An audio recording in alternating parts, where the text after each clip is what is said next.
kita mulai ibadah, kita mau berdoa dulu ya. Semuanya ikuti Miss Catherine berdoa. Tuhan Yesus, terima kasih.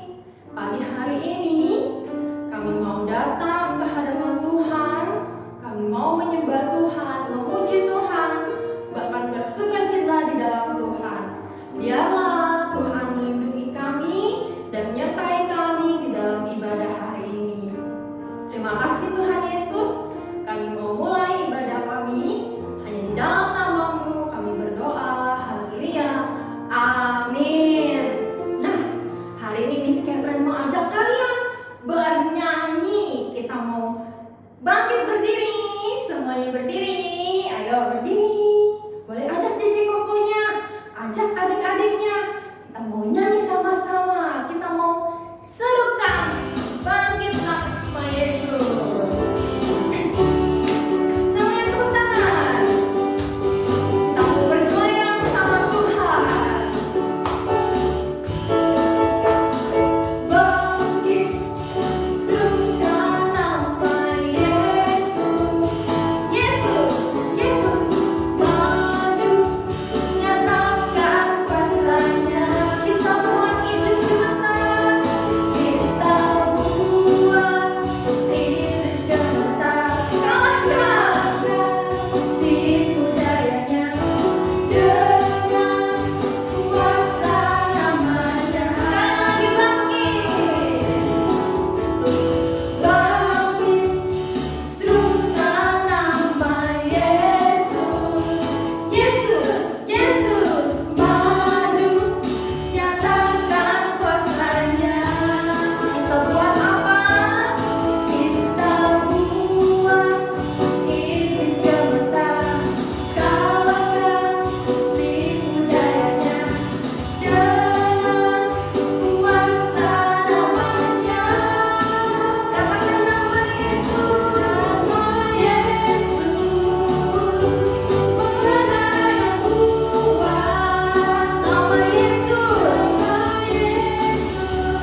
sudah memuji Tuhan, sekarang saatnya kita menyembah Tuhan. Semuanya boleh kembali duduk, lipat tangannya, tutup mata.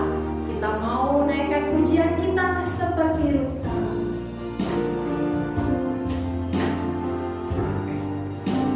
Kita mau rasakan kebaikan Tuhan pagi hari ini, bahwa Tuhan selalu menyertai kita. Kita mau nyanyikan lagu ini sama-sama. Seperti rusa rindu, sungaimu jiwaku rindu Engkau. Kaulah Tuhan, Kaulah Tuhan hasrat hatiku rindu menyembahmu. Katakan Engkau kekuatan dan perisaiku, kepadamu rohku berserah. Kaulah Tuhan hasrat hatiku rindu menyembahmu. Kita mau lebih sungguh lagi. Seperti rusa rindu, sungaimu jiwaku rindu Engkau. Kaulah Tuhan hasrat hatiku jiwaku menyembahmu. Katakan Engkau kekuatan dan perisaiku, kepadamu rohku berserah. Kaulah Tuhan hasrat hatiku rindu menyembahmu. Kita mau panggil Yesus. Yesus, Yesus, Kau berarti bagiku. Panggil Yesus, Yesus, Kau segalanya bagiku. Kita mau panggil lagi Yesus, Yesus, Yesus, Kau berarti bagiku. Oh Yesus, Yesus, Kau segalanya bagiku. Yesus segalanya bagi kita. Kau segalanya bagiku. Mari semuanya kita mau berdoa. Semua tundukkan kepala. Ikuti Miss Catherine berdoa. Tuhan, terima kasih bahwa kami sudah memuji dan menyembah Engkau. Tiba saatnya Tuhan, kami mau mendengar firman-Mu yang akan disampaikan oleh hamba-Nya. Kiranya kita semua bisa menerima firman Tuhan dengan sepenuh hati. Terima kasih Yesus. Hanya di dalam nama-Mu kami berdoa. Amin.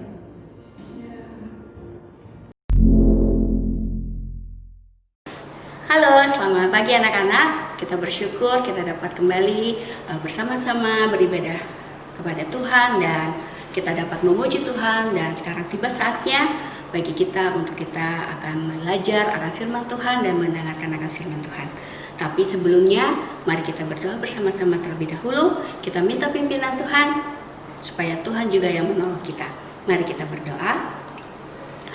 Bapa kami dalam surga, kami bersyukur dan terima kasih kepadamu untuk kasih setia Tuhan di dalam kehidupan kami. Kami bersyukur kalau pada hari ini kami dapat bersama-sama kembali belajar akan firman Tuhan.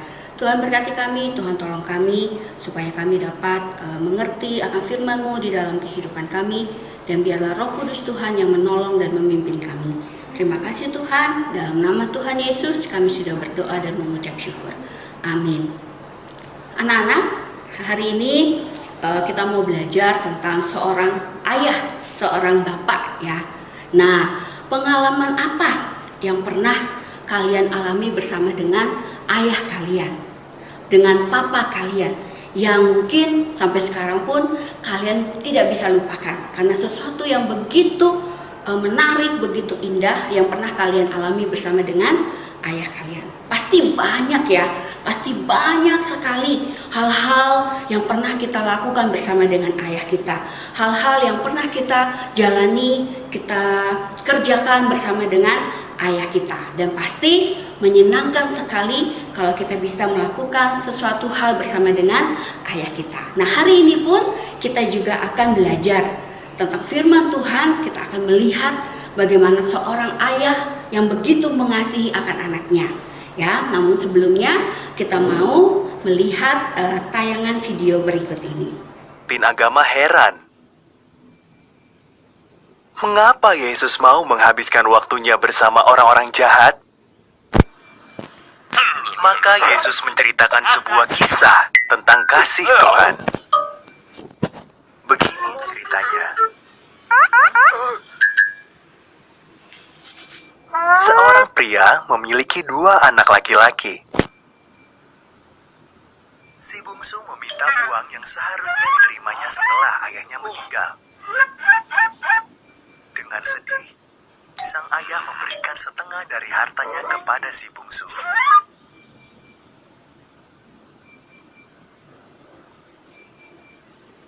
Si bungsu pindah ke negeri yang jauh. Dihamburkannya semua uangnya. Lalu datanglah masa kelaparan sehingga ia harus bekerja memberi makan babi. Ia amat lapar dan ingin sekali makan makanan babi itu.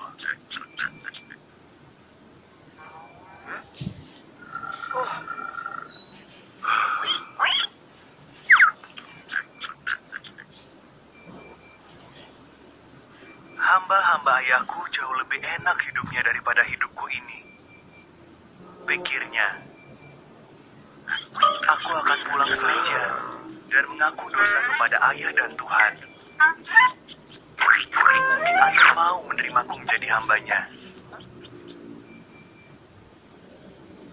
Si bungsu pun pulang. Ketika ia masih jauh, ayahnya berlari menjemputnya lalu memeluknya. Aku tidak layak menjadi anak ayah, katanya kepada ayahnya.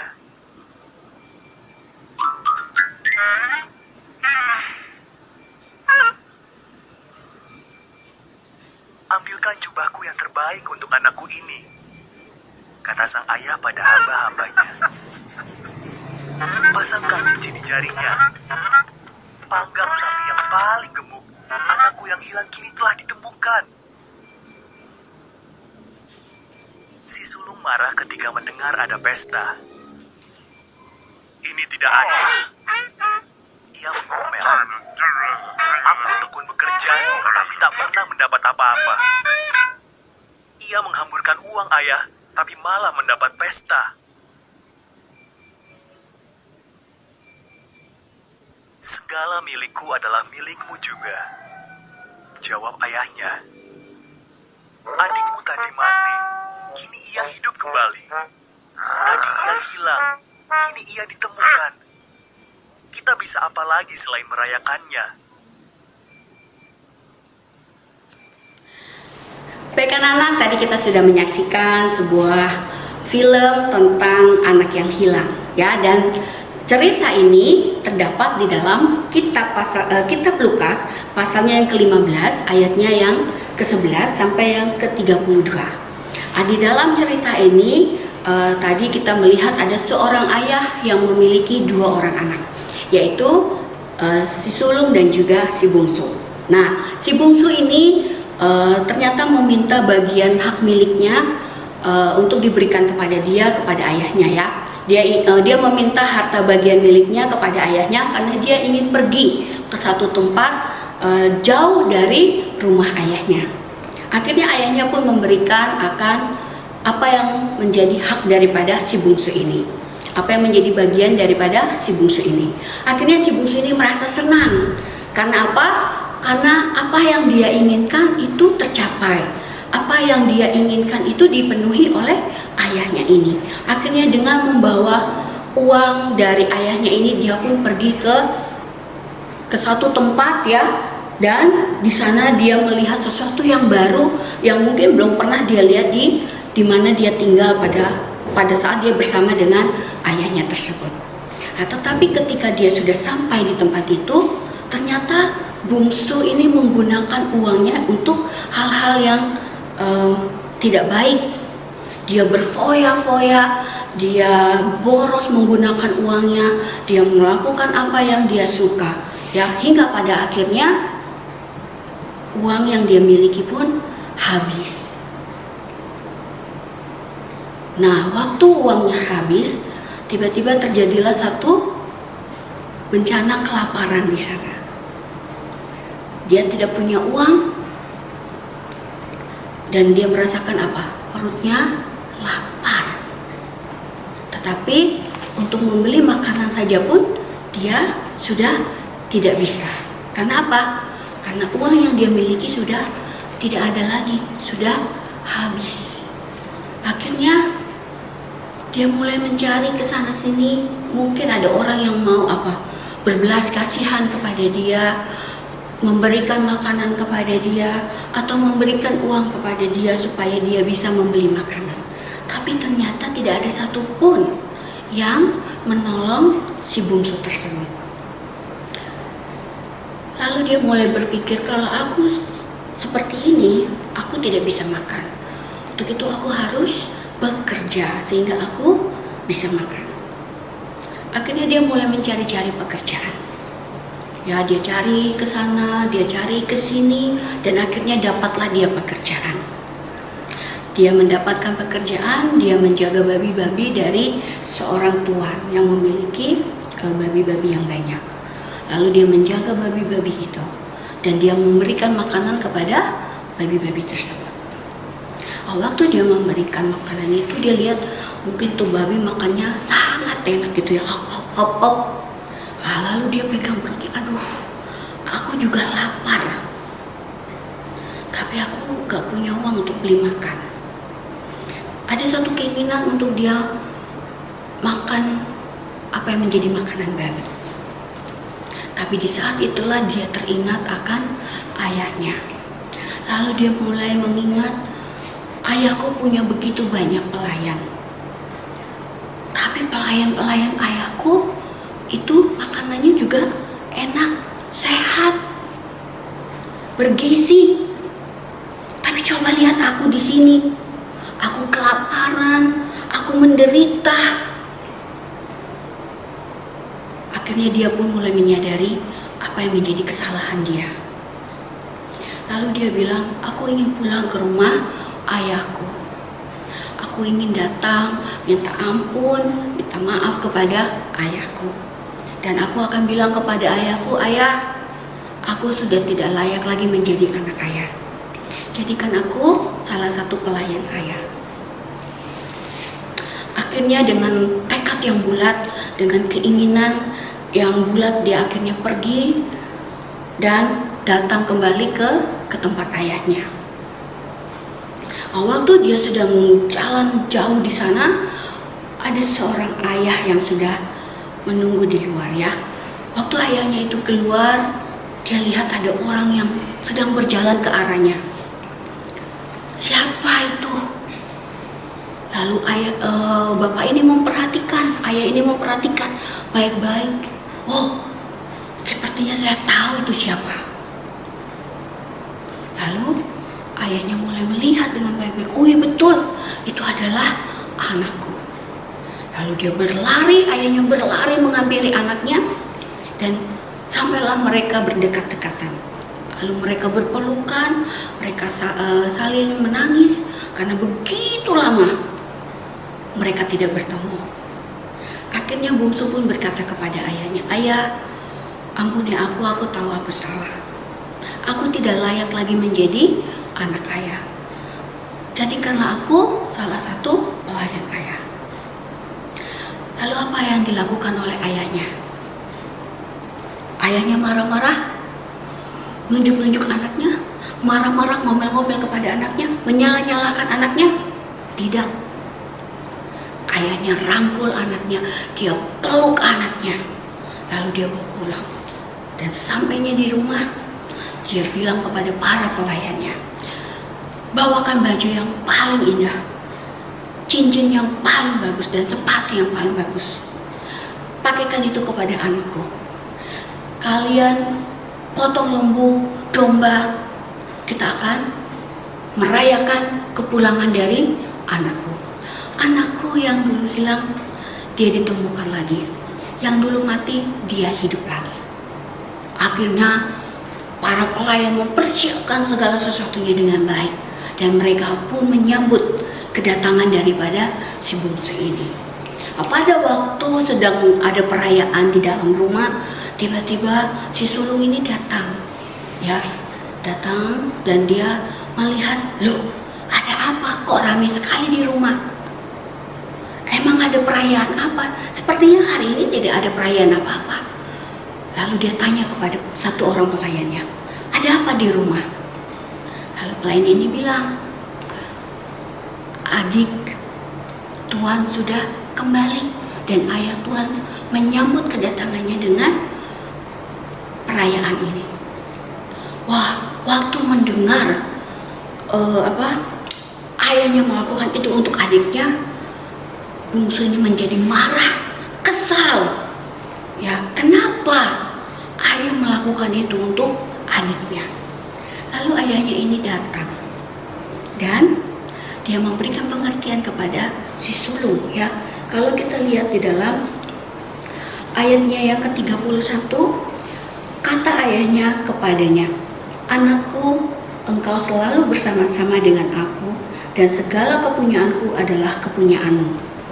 Kita patut bersukacita dan bergembira karena adikmu telah mati dan menjadi hidup kembali. Ia telah hilang dan didapat kembali."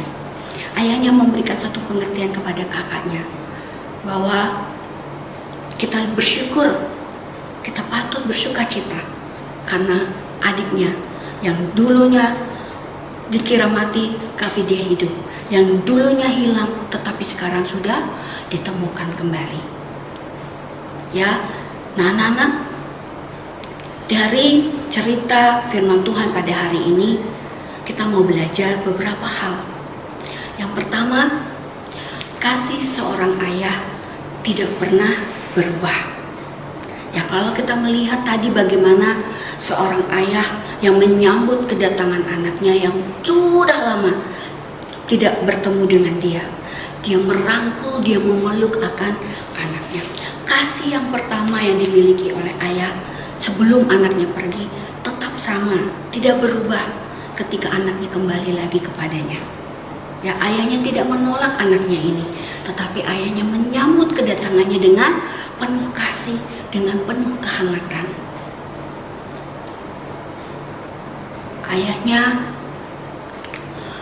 memiliki kasih yang luar biasa kepada anaknya ini. Pelajaran yang kedua yang bisa kita dapat dari firman Tuhan pada hari ini, kasih seorang ayah tidak membedakan. Kita lihat ada kecemburuan yang terjadi. Kakaknya marah, kesel. Kenapa? Dia tahu adiknya salah. Tapi kenapa ayah tetap memperhatikan, tetap memberikan kasih kepada adiknya tersebut? Dia merasa bahwa aku tinggal bersama dengan ayah selama ini, tapi ayah tidak pernah memberikan apa-apa kepadaku. Tetapi ayahnya bilang, kamu selalu bersama-sama dengan aku. Apa yang kamu mau pakai, kamu pakai. Apa yang kamu inginkan, kamu lakukan. Tidak pernah ada pembedaan antara sulung dengan yang bungsu. Ya, walaupun anak bungsu mungkin lebih dimanja atau lebih disayangi, tetapi ayah ini menunjukkan bahwa kasihnya tidak pernah membeda-bedakan antara anak yang satu dengan anak yang lain. Kasihnya kepada anak-anaknya sama rata, sama sayangnya, sama cintanya kepada anak-anaknya. Dan yang ketiga, kasih seorang ayah adalah kasih yang menerima dan mengampuni. Ya, kita dapat melihat bagaimana reaksi daripada ayah ketika melihat si bungsu datang, ketika melihat si bungsu pulang. Ya, dia melihat bahwa ayahnya menerima akan kedatangan dari si bungsu. Dia tidak menolak, tetapi dia menerima, merangkul, memeluk akan anaknya, dan mengampuni apa yang sudah menjadi kesalahan dari anaknya tersebut. Kita bersyukur kita memiliki seorang ayah yang begitu mengasihi kita, yang juga mau berkorban untuk kita. Kita memiliki ayah yang kasihnya tidak pernah berubah, yang kasihnya tidak membeda-bedakan, yang kasihnya selalu menerima dan mengampuni kita. Walaupun sebagai seorang anak, kita seringkali mungkin mendukakan akan hati ayah kita, mengecewakan akan hati ayah kita, membuat sedih hati ayah kita. Tetapi ayah kita selalu menerima kita, ayah kita selalu mengampuni ketika kita melakukan kesalahan. Ayah kita selalu memberikan kasihnya yang sama dan tidak membeda-bedakan kita. Kita harus bersyukur untuk segala kasih sayang yang sudah ayah kita berikan kepada kita. Kita bersyukur untuk pengorbanan yang sudah ayah kita lakukan untuk kita. Dan sudah selayaknya kita menghormati akan ayah kita. Biarlah firman Tuhan pada hari ini mengingatkan kita kembali akan kasih sayang seorang ayah kepada anaknya, sama seperti kasih Bapa kepada kita anak-anaknya. Dan biarlah melalui firman Tuhan ini pun kita semakin diingatkan, kita mau belajar juga untuk menghormati akan ayah kita atau orang tua kita. Dan setelah ini jangan lupa untuk bilang terima kasih ayah untuk segala yang sudah ayah lakukan, yang sudah ayah berikan kepada saya. Peluk ayah kita dan kita ucapkan terima kasih. Kiranya firman Tuhan pada hari ini menjadi berkat bagi kita semua. Amin. Mari kita berdoa. Tuhan Yesus, terima kasih untuk firman Tuhan pada hari ini. Kami diingatkan kembali akan kasih seorang ayah kepada kami. Dan kami bersyukur Tuhan untuk seorang ayah yang Tuhan sudah berikan kepada kami, yang mengasihi kami, yang berkorban untuk kami. Dan ajar kami Tuhan untuk kami menghormati akan ayah kami, orang tua kami. Terima kasih ya Bapa, biarlah Engkau yang memberkati akan setiap kami, dan biarlah firman Tuhan dapat kami lakukan di dalam hidup kami. Dalam nama Tuhan Yesus kami sudah berdoa dan mengucap syukur. Amin.